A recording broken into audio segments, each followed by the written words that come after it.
any long-term plan immediately hits the ugly truth of reality and then becomes a joke. I think very carefully about what's next.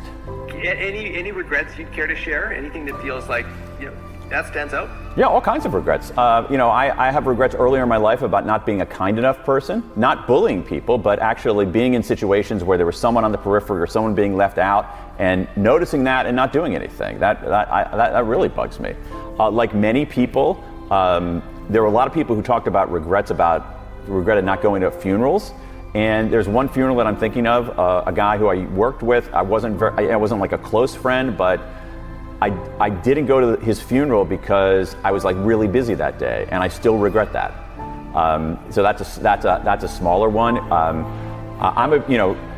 For the folks who are interested in careers, which is a lot of your audience, I know, one of my favorite techniques is what Tina Seelig at Stanford University calls a failure resume. Like, I've made a failure resume, a list of all of my setbacks and mistakes and blunders, and you list all those. Have you done it? Hell yeah. You list all those, and then you think about, like, what did you learn from that, and then how can you apply it going forward? And so again, for me, you can't spend a few years on a topic without it changing you, particularly a topic with such emotional freight as regret. But the idea that you should never look backward on your life and say, oh, I wish I had done things differently, is actually a terrible blueprint for living. And I think one of the problems is, especially in North America, is that we're a little over-indexed on positivity. Positive emotions are incredibly important, and they should outnumber our negative emotions, but we need some negative emotions because they instruct us. And our most prominent negative emotion is regret. And because regret teaches us, it instructs us, it clarifies us, it clarifies what we should be doing and how we should be doing it. And so we need to understand how to deal with our negative emotions. We can't ignore them like no regrets. We can't wallow in them like, oh my God, it's so terrible, I'm such an awful person. So among the misunderstandings are, we think that when we experience regret, it's somehow an aberration, when in fact, everybody experiences regret. Regret makes us human. Regret is part of the human condition. What's more, we think that regret makes us weaker, when in fact, the research shows that, done right, regret can make us stronger, that we can enlist our regrets as an engine for forward progress. There are 4 core regrets over and over again, and they tend to transcend the domains of life. We often think of our regrets as like, oh, I have a career regret. Oh no, but I have a health regret, or I have a romance regret. But what I found is the 4 regrets are these: foundation regrets.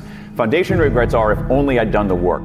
These are regrets people have about not studying hard enough in university, or not taking care of their health, or smoking, or not eating right, or not saving money.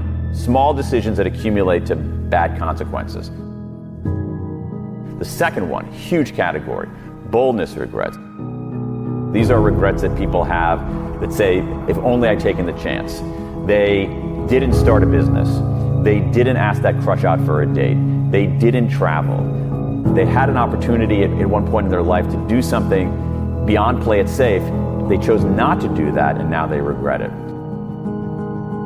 Third category are moral regrets. If only I'd done the right thing.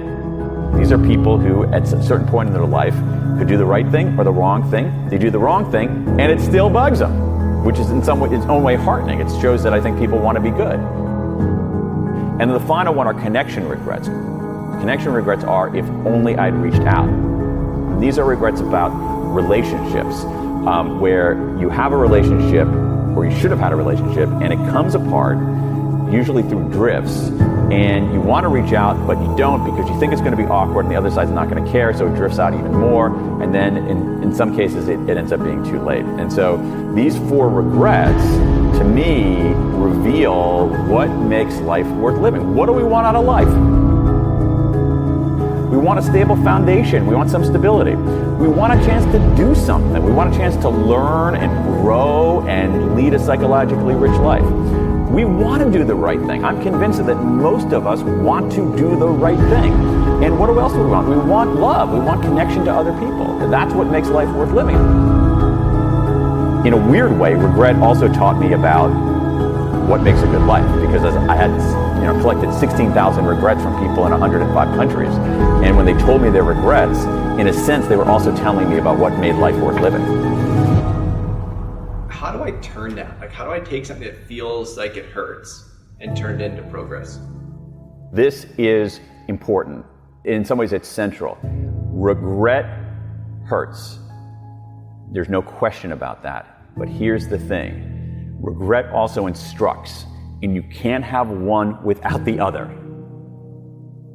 So if you avoid the pain, you don't get any of the learning. So what you have to do is be able to process that pain. And I think there's a way for us to do that, to take our regrets, use them as signals.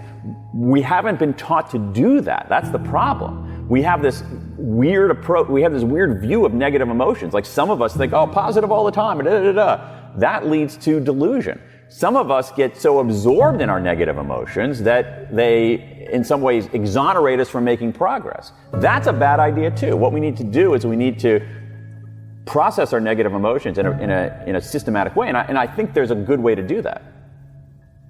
What we need to do is we need to think about our regrets, and when we think about our regrets, the evidence is pretty clear that they can help us make better decisions, solve problems faster, be better strategists, find greater meaning in our life.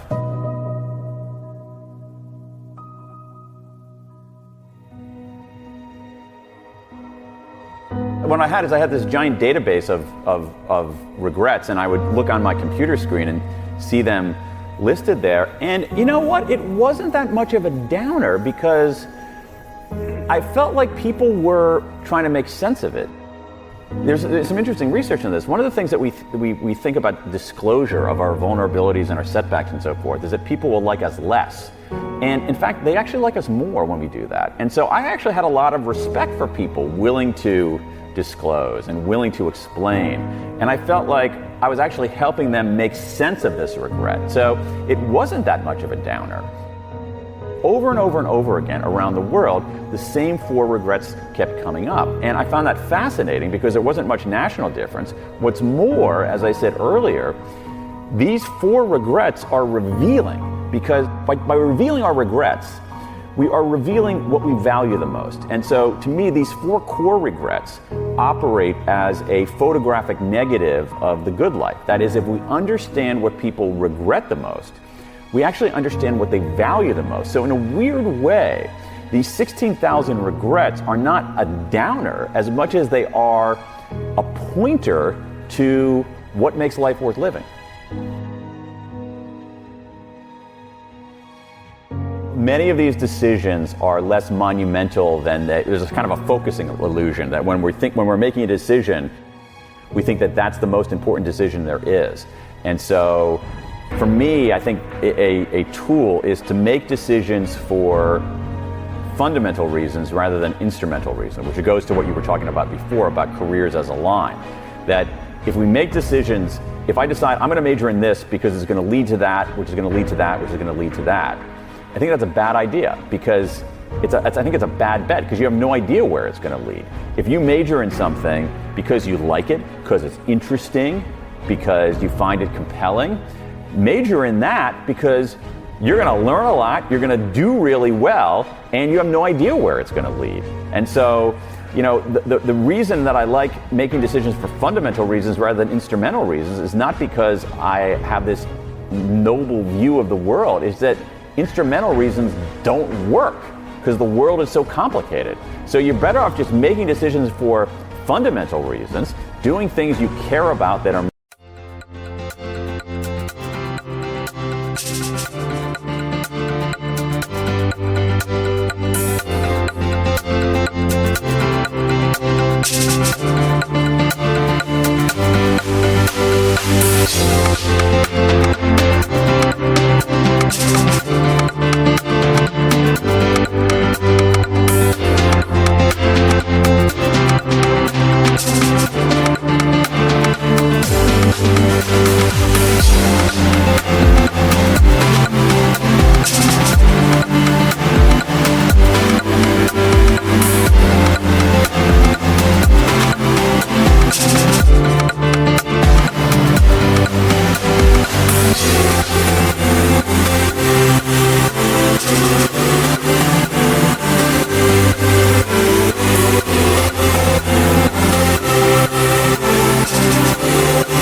contribute, and being alert to opportunity along the way, recognizing that, as you said earlier, that the path is not a path, it's the opposite of a line. It's a messy, three-dimensional squiggle.